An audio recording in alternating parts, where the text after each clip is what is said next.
హైదరాబాద్ నగరంలో మూసి river development front కట్టుకున్నాం అంటే మేము అడ్డుకుంటామని ఈరోజు కిషన్ రెడ్డి వీళ్ళు మన వరదలు వచ్చినప్పుడు ఎందుకు పోయి పండుకోలేదు.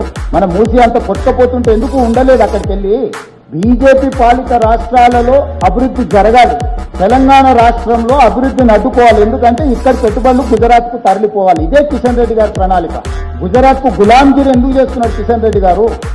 ఇక్కడికి వచ్చిన సెమీ కండక్టర్, ఇక్కడికి వచ్చిన పెట్టుబడులను బెదిరించి ఈ రాష్ట్రానికి తీరని అన్యాయం కేంద్ర ప్రభుత్వం స్వయంగా ప్రధానమంత్రి కార్యాలయం నుంచే ఒత్తిడి జరుగుతుంటే కేంద్ర మంత్రిగా నోరెత్తని పల్లెత్తు మాట మాట్లాడని కిషన్ రెడ్డి గారు ఒంటికాల మీద నా మీద లేస్తుంది. నా మీద లేస్తే ఏమొస్తుంది?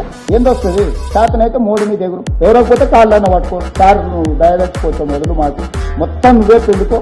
ఏదైనా ఒక చుక్కని ఏళ్ళ సందులకి జారినప్పుడైనా మేము దోషిట్లో పట్టుకోవడం అడుక్కో మోడీని. ఆ కేటీఆర్తో చేరి పెద్దోళ్ళు చెప్పారు మంచి సంవత్సరం 10 ఇచ్చి తెచ్చుకోవాలి, చెడు సంవత్సరం 10 ఇచ్చి ఇడిపించుకోవాలి. ఈ బ్యాడ్ హ్యాబిట్ వదులుకుంటే లేడు కిషన్ రెడ్డి గారు. ఆ కేటీఆర్ సోపతి వాళ్ళ నాయననే భరించలేకుండా కేటీఆర్ ఓ దగ్గర ఉంటే వాళ్ళ నాయన ఇంకో దగ్గర ఉంటాడు. వీడిని మాన్పలేము, వీడిని మార్చలేము, కొడుకు కాబట్టి నేను భరిస్తున్నా, ఏం చేస్తాను కన్న తండ్రి సొంత చెల్లె నమ్మకం లేకుంటే ఇల్లు వెళ్ళిపోయి అట్లాంటి ఉంటుంది కిషన్ రెడ్డి గారికి ఏంది సావాసం?